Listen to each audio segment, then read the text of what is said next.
It is time for an American Family News Update. I'm Bronson Woodruff. Democratic Senator Dick Durbin of Illinois said today that he will not seek re-election in 2026. This brings the end of his more than four-decade career representing Illinois. This also piles more pressure on the Democratic Party, as it already faced a difficult path to getting a majority back in the Senate. Durbin is 80 years old. He was first elected to the U.S. House in 1982 and served 7 terms before succeeding his mentor, Paul Simon, in the Senate in 1996.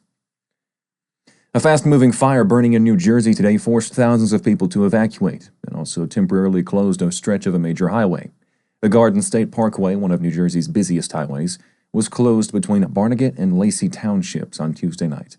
The Ocean County Sheriff's Office posted online this morning the parkway has since reopened. More than 1,300 structures were threatened and about 3,000 people evacuated, according to the New Jersey Forest Fire Service. Police said shelters were open at 2 high schools. Democratic Minnesota Attorney General Keith Ellison filed a preemptive lawsuit Tuesday against President Trump.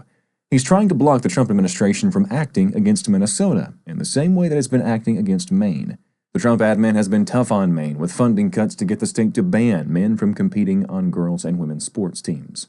When Pam Bondi announced the administration's lawsuit against Maine last week, she warned that Minnesota and California could be next. The Justice Department has sent Minnesota letters threatening to cut off education funding if the state does not comply. The federal lawsuit asks the court to declare Trump's 2 executive orders on the matter and the Justice Department's letters unconstitutional and stop them from being enforced.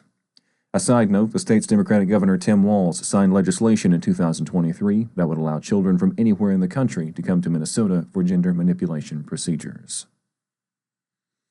That's a wrap for this AFN News Update. More on the stories you just heard, as well as more news from a Christian perspective, can be found on our website, afn.net. That is afn.net. Thank you for watching American Family News.